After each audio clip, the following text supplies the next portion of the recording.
Hi friends, welcome to my channel. ఈరోజు మనము ఈ డ్రై మటన్తో కర్రీ ఎలా చేసుకోవాలో చూసేద్దామండి. చాలా టేస్టీగా ఉంటుంది, హెల్తీ కూడా.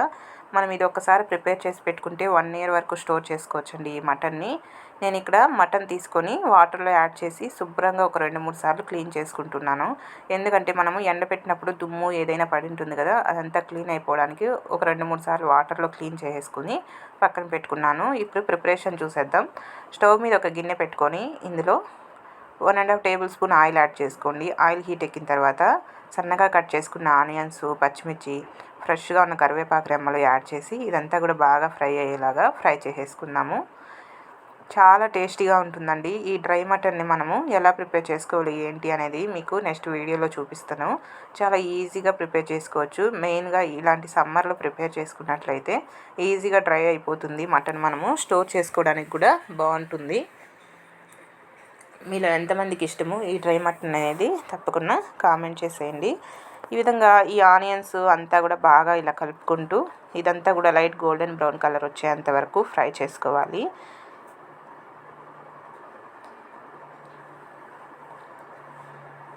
మనకి మటన్ ఎక్కువగా దొరికే టైముల్లో ఇలా మనం ఎండలో ఎండబెట్టుకొని స్టోర్ చేసుకుంటే చాలా బాగుంటుందండి. ఫ్రై చేసుకోవచ్చు, కర్రీ కూడా చేసుకోవచ్చు, చాలా బాగుంటుంది. అలాగే ఇదంతా కూడా ఇలా బాగా ఫ్రై అయిన తర్వాత అల్లం వెల్లుల్లి పేస్టు నేను ఫ్రెష్గా దంచుకున్నానండి. 1.5 టేబుల్ స్పూన్ వరకు ఈ అల్లం వెల్లుల్లి పేస్ట్ కూడా యాడ్ చేసి ఇదంతా కూడా బాగా కలిసేలాగా ఒకసారి కలిపేసుకొని ఇది కూడా పచ్చివాసన పోయేంత వరకు ఫ్రై చేసుకోవాలి. ఇదంతా ఇలా ఫ్రై అయిన తర్వాత మనం క్లీన్ చేసి పెట్టుకున్న ఈ మటన్ ఉంది కదా, డ్రై మటన్, ఇది కూడా ఇందులో యాడ్ చేసేసుకొని ఇది కూడా బాగా వేగనిచ్చుకోవాలండి ఆయిల్లో. ఇది కొంచెం గట్టిగా ఉంటుంది, ఉడకడానికి చాలా టైం తీసుకుంటుంది. కుక్కర్లో అయితే కనుక ఒక 10 నుండి 13 విజిల్స్ పెట్టేసేయండి.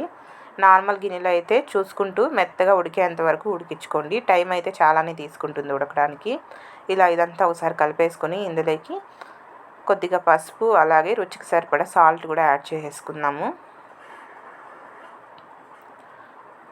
పసుపు, సాల్ట్ కూడా యాడ్ చేసి ఇదంతా కూడా బాగా కలిసేలాగా ఒకసారి కలిపేసుకోవాలి. అలాగే ఇందులోకి మీరు కారం ఎంత తినగలరో చూసుకొని రెడ్ చిల్లీ పౌడర్, అలాగే ధనియా పౌడర్ 1 టేబుల్ స్పూన్ యాడ్ చేస్తున్నాను. పచ్చిమిర్చి కూడా యాడ్ చేసాం కదా, చూసుకొని కారం ఎంత తినగలరో దాన్ని బట్టి యాడ్ చేసుకోండి. ఈ విధంగా ధనియా పౌడర్, రెడ్ చిల్లీ పౌడర్ కూడా యాడ్ చేసి ఇది కూడా బాగా కలిసేలాగా ఒకసారి కలిపేసుకుందాము. చాలా సింపుల్గా, చాలా టేస్టీగా చేసేసుకోవచ్చండి. మీకు కొబ్బరి పొడి ఇష్టం ఉండే వాళ్ళకి అయితే కనుక కొబ్బరి పొడి కూడా యాడ్ చేయొచ్చు. నేనైతే యాడ్ చేయలేదు. ఇదంతా ఇలా ఫ్రై చేసుకున్న తర్వాత ఇందులోకి వాటర్ కొద్దిగా ఎక్కువగానే యాడ్ చేసుకోండి. ఎందుకంటే ఈ మటన్ అంతా ఉడకడానికి మనకు టైం తీసుకుంటుంది కాబట్టి నేను కొద్దిగా వాటర్ ఎక్కువగానే యాడ్ చేశాను. ఈ వాటర్ యాడ్ చేసి ఒకసారి బాగా కలిపేసుకొని మూత పెట్టేసుకొని బాగా ఉడికించుకుందాం. మధ్య మధ్యలో మూత తీసి కలుపుకుంటూ ముక్కలంతా కూడా బాగా ఉడికేటట్టు ఉడికించుకుందాము. అదే కుక్కర్లో అయితే కనుక ఒక 10 నుండి 13 విజిల్స్ పెట్టండి, మెత్తగా ఉడికిపోతుంది.